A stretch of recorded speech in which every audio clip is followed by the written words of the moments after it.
Hello दोस्तों, नमस्कार, good evening, शुभ संध्या। मैं हूं आपका होस्ट दोस्त पवन कुमार और दोस्तों आप देख रहे हैं ऑनलाइन स्टडी लवर्स की पाठशाला यूट्यूब चैनल। इस वीडियो में हम 20 ग्रामर प्लस वोकैब के 20 एमसीक्यूज को स्टडी करेंगे और इसमें हम स्टडी करेंगे 21 से 40 तक। 1 to 20 का लिंक आपको डिस्क्रिप्शन बॉक्स में दिया जा रहा है, तो आप वहां से देख सकते हैं। और अगर वीडियो अच्छा लगे तो वीडियो को लाइक जरूर कर देना। So let's start. Question 21, which of the following is an example of reflexive pronoun? So friends, option number B is correct. Myself, yourself, herself, himself, his self, ये सभी जो है reflexive pronoun के example हो जाएंगे। Direction, question number 22 to 24, in each of the following questions choose the correct sentences. ठीक है, so guys correct answer हो जाएगा C, my father has bought a she goat. She goat का मतलब होता है जो गॉट का फेमिनाइन हो जाएगा। ठीक है, जो गॉट होती है उसका फेमिनाइन हो जाएगा। गॉटिस कुछ नहीं होता है, गॉटेन नहीं होता है और गॉटी भी कुछ नहीं होता है। तो करेक्ट जो सेंटेंस हो जाएगा वो सी हो जाएगा। 23, the cricketers carried bats and gloves. तो क्वेश्चन नंबर 23 में क्रिकेटर्स की बात हो रही है, वो अपने बैट्स और ग्लव्स को उन्होंने कैरीड किया। तो फ्रेंड्स, यदि हम ए, बी और सी को देखते तो कहीं ना कहीं हमें इसमें मिस्टेक नजर आ रही है। जैसे ए ऑप्शन में बैट्स की स्पेलिंग गलत है, बी ऑप्शन में क्रिकेटर्स की स्पेलिंग गलत है और सी ऑप्शन में ग्लव्स की स्पेलिंग गलत है। तो गाइस करेक्ट आंसर बनता है option number D, the cricketers carried bats and gloves. Question 24. Once again, you have to choose correct options which has correctly spelled. So, option number C, she has gone to meet her sister's-in-law, will be correct answer.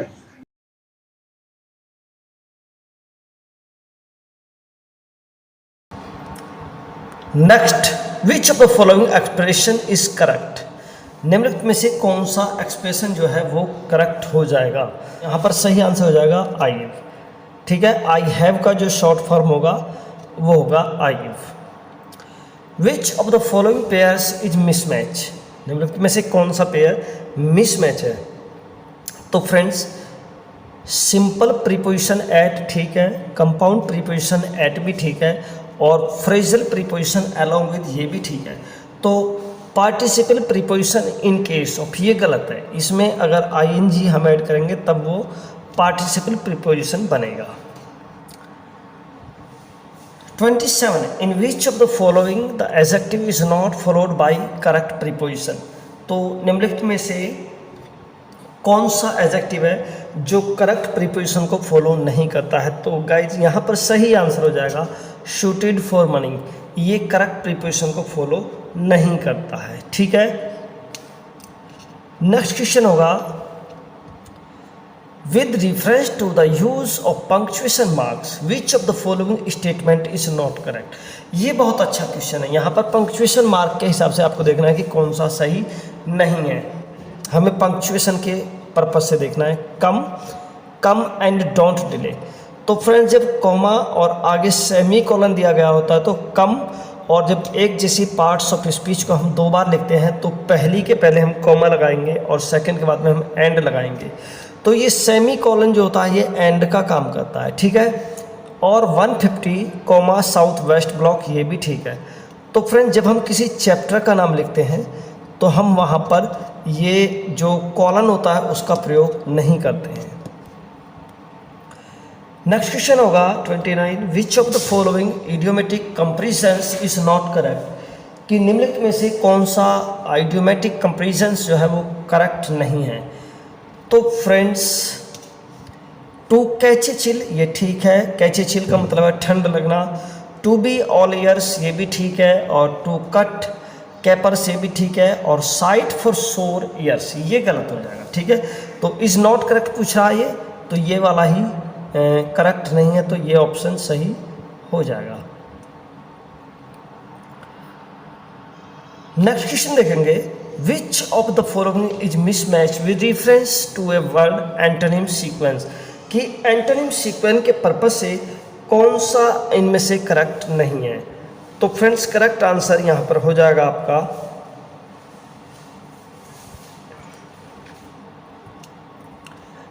देख लेते हैं डबीएस assured. डबीएस मतलब संदेह युक्त, assured means विश्वस्त, ये ठीक है। अलॉय का मीन्स मिश्रण और क्लींस का मीन्स साफ। डेवोशन एवर्सन, डेवोशन का मतलब कोई भक्त और एवर्सन का मतलब हो जाएगा विरोधी या ठीक है ना तार्किक कह सकते हैं हम। और एजेट और अपीज, तो फ्रेंड्स यहाँ पर एजेट और अपीज जो है ये करेक्ट नहीं है। क्वेश्चन नंबर 31 होगा which of the following words is miss spelled. कौन सा वर्ड मिस स्पेल्ड है? ठंडर, THUNDR ठंडर की स्पेलिंग ठीक है। TRAMPLE ट्रैम्पल की स्पेलिंग ठीक है। UTTER अटर की स्पेलिंग भी सही है। तो फ्रेंड्स यहाँ पर अनफुलफिल्ड की स्पेलिंग गलत है और इसमें गलती क्या है ये भी हम आपको बता दें। देखिए अनफुलफिल्ड की जो करेक्ट स्पेलिंग होती है वो ये होती है कि फुल में जो है सिंगल एल आएगा, ठीक है, फुल में सिंगल एल आएगा और जब हम फील्ड की बात करेंगे तो यहाँ पर डबल एल आएगा। तो ये मिस्टेक है, इसने यहाँ पर सिंगल दिया है और यहाँ पर डबल दिया है, ये मिस्टेक है। इस स्पेलिंग को आप यहाँ से देख सकते हैं, ठीक है।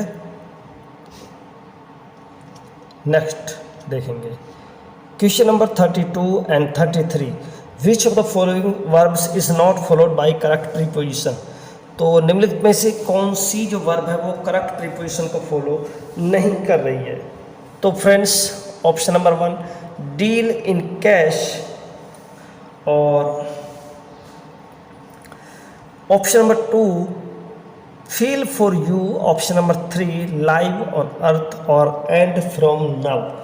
तो guys deal with some person होता है और डील इन समथिंग होता है। तो कैश की बात करा तो यहाँ पर डील इन कैश सही है, फील फॉर यू भी सही है, लिव ऑन अर्थ भी सही है, तो एंड फ्रॉम नाउ यहाँ पर सही नहीं होगा। Knock at night, bear at night और देखिए मैं थोड़ा सा गलत पढ़ जाता हूँ कभी कभी, नॉक एट नाइट और बेयर एट होम और डिफर फ्रॉम अदर्स और एवेंज ऑन, यहाँ पर कौन सा जो प्रीपोजिशन है वो सही नहीं है। तो फ्रेंड्स करेक्ट आंसर आपको फाइंड करना है और करेक्ट आंसर यहाँ पर हो जाएगा आपका, देखिए नॉक के साथ में एट प्रीपोजिशन लगता ही लगता है, डिफर के साथ में फ्रॉम प्रीपोजिशन आता है, एवेंज के साथ भी ऑन प्रीपोजिशन आता है। करेक्ट आंसर हो जाएगा option number B bear at home. Clear? So let's move to the next question. Question number 34 which of the following statement is incorrect with reference to semicolon. Semicolon के उद्देश्य से कौन सा statement correct नहीं है।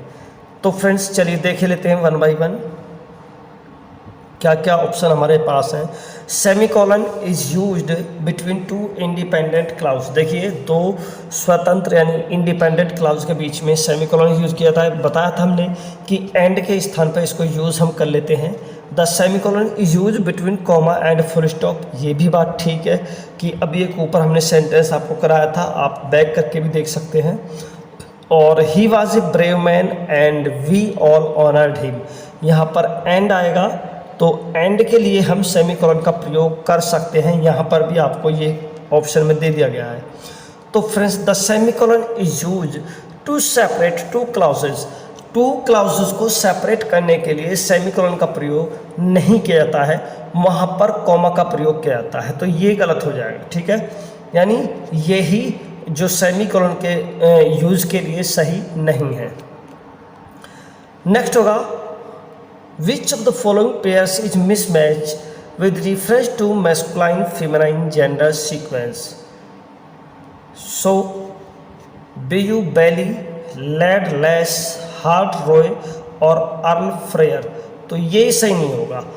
Earl का होता है दोस्तों काउंटेस, COUNTESS, ठीक है। अर्ल का जो सही होता है वो काउंटेस होता है। विच of the following is not a synonym of casual, casual का कौन सा सिनोनिम नहीं है। तो फ्रेंड्स करेक्ट आंसर हो जाएगा आपका डिसकंटिन्यू, यानी ऑप्शन नंबर सी यहाँ से सही हो जाएगा। केयरलेस ठीक है और कॉन्टिजेंट भी ठीक है और एक्सीडेंटल भी ठीक है। ठीक है, ये सारे जो है ये कैजुअल के सिनोनिम हो जाएंगे। कॉन्टिजेंसी लीव होता है तो यानी कैजुअल लीव भी हम उसको शॉर्ट में कह देते हैं। केयरलेस होता है, एक्सीडेंटल आकस्मिक लीव यानी अचानक जो होता है उसको हम कैजुअल बोलते हैं। ठीक है, तो चलिए नेक्स्ट देखेंगे 37 and 38। Transform as per direction given in the bracket, choose the correct sentence from the given choices. आपको ब्रैकेट में ही दिया गया है कि आपको क्या करना है निम्नलिखित सेंटेंस में। तो his silence prove his guilt, इसको कॉम्प्लेक्स सेंटेंस में चेंज करना है। तो चलिए देख लेते हैं। तो friends, the fact that his silence proves his guilt, the fact that his silent proves his guilt, और that is silent prove his guilt, और none of the above. So guys, correct answer यहाँ पर हो जाएगा आपका option number B के साथ में हम जाएंगे। द फैक्ट कि यह सत्य है, that he is silent proves his guilt. I know that he is innocent, इसको कंपाउंड सेंटेंस में आपको कन्वर्ट करना है। तो फ्रेंड्स, कंपाउंड सेंटेंस में आपको देखना है कि कौन सा सही होगा। I know it that he is, ये कॉम्प्लेक्स सेंटेंस हो जाएगा। कॉम्प्लेक्स में नाउन क्लॉज आपका हो जाएगा ये। He is innocent, I know it, ये कोई सेंटेंस नहीं होता है। ठीक है, he is innocent and I know it, ये ही सही हो जाएगा, ये सही हो जाएगा। ठीक है, he is innocent and I know it, कि वह इनोसेंट है और मैं ये जानता हूँ। मैसिव डेनोट्स, मैसिव का अर्थ होता है बड़ा, इनॉर्मस। इनॉर्मस जब हमने आपको बता ही दिया है तो फ्रेंड्स इनॉर्मस यहाँ से करेक्ट आंसर हो जाएगा 39। हाँ, question number 40। Convictions denotes, convictions denote करता है। सो फ्रेंड्स, करेक्ट आंसर हो जाएगा, कन्विक्शंस का जो अर्थ होता है वो होता है फर्मनेस। ठीक है, फर्मनेस की बात करते हैं हम। फर्मनेस मतलब दृढ़ता से संबंधित है। तो जब हम अपने विचारों पर अटल रहते हैं, तो हम अपने विचारों पर अटल रहते हैं तो दोस्तों इसको आ जाएगा firm beliefs, option number B सही हो जाएगा।